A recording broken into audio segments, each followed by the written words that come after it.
Hi అండి. How are you?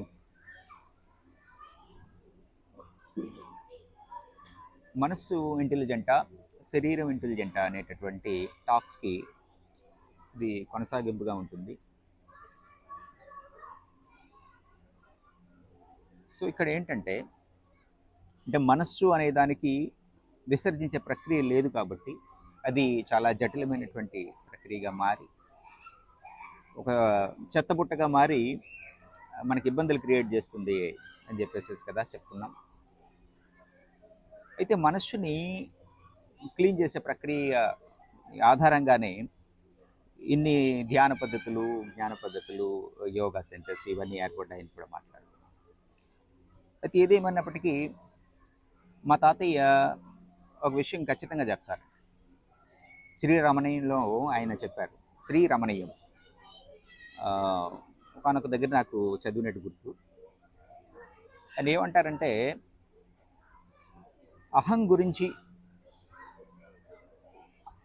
అవగాహన లేకపోతే మనస్సు క్లీనింగ్ ప్రక్రియ అనేది సాధ్యం కాదు. అంటే మీకు అర్థమయ్యే పరిభాషలో చెప్తున్నాను. ఆయన అట్లా చెప్పలేదు. ఆయన ఏమన్నారంటే ఆత్మసాక్షాత్కారం కోసం మాట్లాడారు ఆయన. ఇక్కడ అహం గురించి ముఖ్య అవగాహన ఉండాలి, దాని తర్వాతే మిగిలినటువంటి అన్ని పద్ధతులు వస్తాయి అని చెప్పి.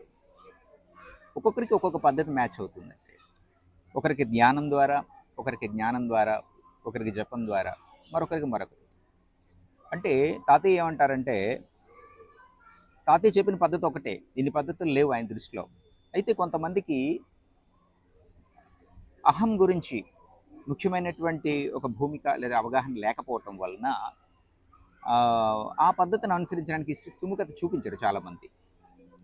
అంటే ఆత్మవిచారణ అంటారు తాతయ్య. సో ఆత్మవిచారణ గురించి అవగాహన లేని వాళ్ళు, లేదా ఆ పద్ధతి పట్ల విముఖంగా ఉన్నటువంటి వాళ్ళు ఇతర పద్ధతులు విమర్శించుకుంటే తాతయ్య గారు మీ పద్ధతిని మీరు కొనసాగించండి అన్నారు తప్ప, ఆ పద్ధతి ద్వారా ఆత్మసాక్షాత్కారం అవుతుందని మాత్రం చెప్పలేదు. ఇక్కడ ఆత్మసాక్షాత్కారం అంటే ఏమీ కాదండి. ముందు ఏంటంటే